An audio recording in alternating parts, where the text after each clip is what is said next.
Hey, Dave LaCroix here. I'm going to try something a little bit unusual. I'm going to try to see if we can film a solo auditing session.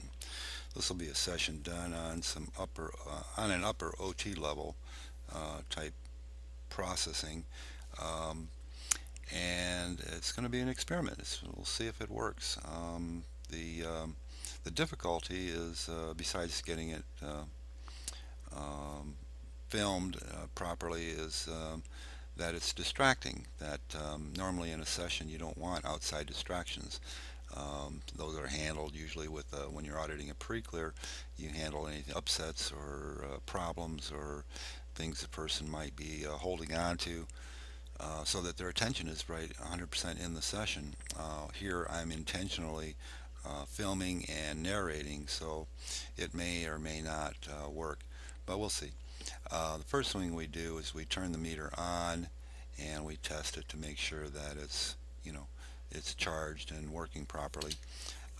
Then we pick up I'm going to show you the electrodes. These are two electrodes or two cans that are connected together, but they're separated. There's a separation between them, so they're not touching. Um, the meter is a subject. Go to Scientolopedia and watch the meter read drills film and find out some actual factual information about the e-meter. There's a lot of misinformation, but what we're doing is this little battery operated gadget is passing a small current through the body. We're using one-handed electrodes here so that this meter can pick up changes that occur in the spirit realm as a result of that. So anyway, we've got the meter turned on. We bring this needle into range. This is the needle dial, obviously. This is the tone arm. This adjusts it so that if the needle falls, goes to the right, or rises, goes to the left, we can bring it back into the center. Digital meters, which would be a little easier to record with, have that automatically, so it automatically gets brought into the center. This is a Church Quantum Mark 7. I kind of like it though. I like having the manual control, but that's a matter of preference. Anyway, now when I give it a gentle squeeze of the cans, I can see that it's not responding the way I'd like it. So I set this sensitivity up a little higher so that we've got it to the point where with a nice gentle squeeze of the cans, it responds the way we want it. Sometimes that can change at this level of auditing through the course of a session, so you might see that I have to bring the sensitivity up a little higher later on in the auditing. But for now, that's fine. Um, what we have here on the tone arm is it's graduated 2 to 3, 3 to 4, 4 to 5, etc. And that's broken down into tenths. So these are full divisions. From 2 to 3 would be a full division. And then tenths of the division are counted here on this counter, as well as the full division. So as that gets moved, as the tone arm moves back and forth, it's counting the downward motion. In other words, when the needle falls to the right, the tone arm needs to be brought to the left or downward, and that's what this counter is counting. That is counting, that is an indication of charge off the case. That is mental masses and pressures and so forth that are being dissipated, and so this gives us an empirical way of measuring from one session to the next, or in the course of a session, when something has charge and it dissipates, or when something is when the needle rises, that's an indication that mass is moving in, something is highly charged. So when we start a session, we get the needle in the center. We're going to set this to 0 when we begin, so we have a clean slate. The other thing we want to do when we do a session is we keep, I'm going to show you just a quick shot of the worksheets.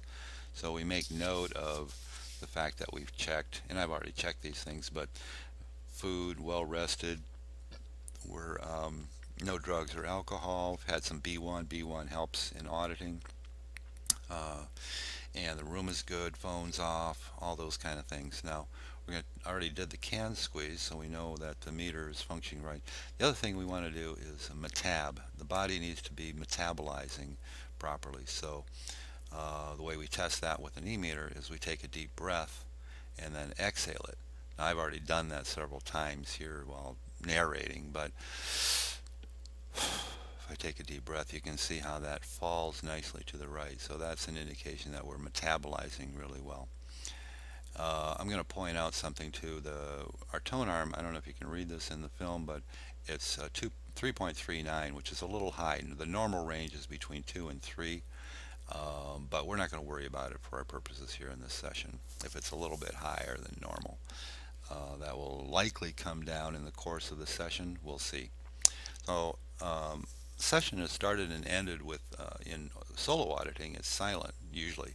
Now, some solo auditors will verbalize their commands and things, but sessions are begun and ended with a start of session and an end of session. These are, uh, like I say, non-verbalized in most cases in solo auditing, but so I'm going to give myself a start of session and write down the time, which is here it's 8:28, and we've got 3.36 on the tone arm reading.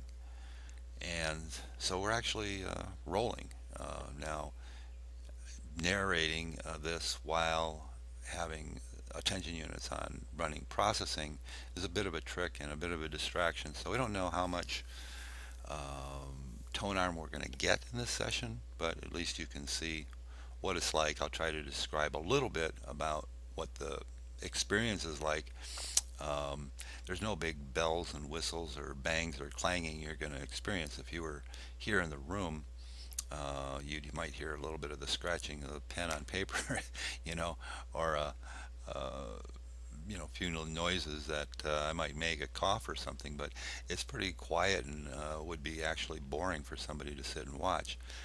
Um, but what's going on for me personally or the person solo auditing is a whole different experience. Just like when you're getting auditing with an auditor, it's hard to describe when these masses and pressures move off, they're dissipated, they go poof into thin air, and you have a new epiphany, a new outlook on life. Well, you experience something, but it's hard to articulate or prove it. If you wanted to prove it to somebody that something happened, you can't prove it. We do have the empirical evidence that something happened based on the meter readings, but all you can say is, well, I liked it. I highly recommend it.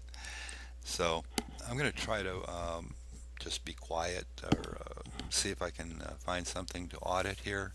Actually, I know I can find something to audit. It's just being able to focus on it. Whenever you see that fall to the right and I have to adjust it, reach across and adjust it, that means that some charge, some mass is being dissipated, and we're already at 3/10 of a division here, and we've been running a couple of minutes. Now that's not much. That's typically for auditing at this level, it'd be far greater than that.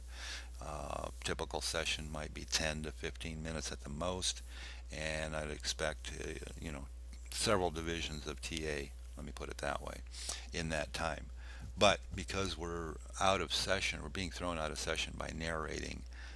Out of session is when you have your attention on things outside of the actual auditing.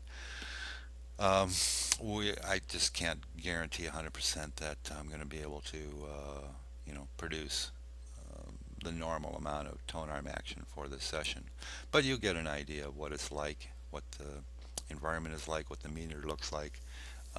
You're not seeing raggedy or jagged needle action, which you might see sometimes at lower level auditing. It's a nice smooth needle. We wouldn't expect to be running into, at this point, uh, that kind of rough behavior of a needle on an e-meter. Um, so let me just give it a second here. We'll try see if we can grab onto some processes. And I think now when you hear a sigh like that, that's usually an indication of charges moving off. So if you heard me sigh, if that came through the microphone, that's a physical manifestation of something is occurring. Of course, on the spirit level or mentally, there's charge dissipating, things are disappearing, and that's what's happening spiritually. On physically, it's a little bit like the air being let out of a balloon. That just relaxing. You get physically more relaxed. Things are dissipating, are disappearing for you.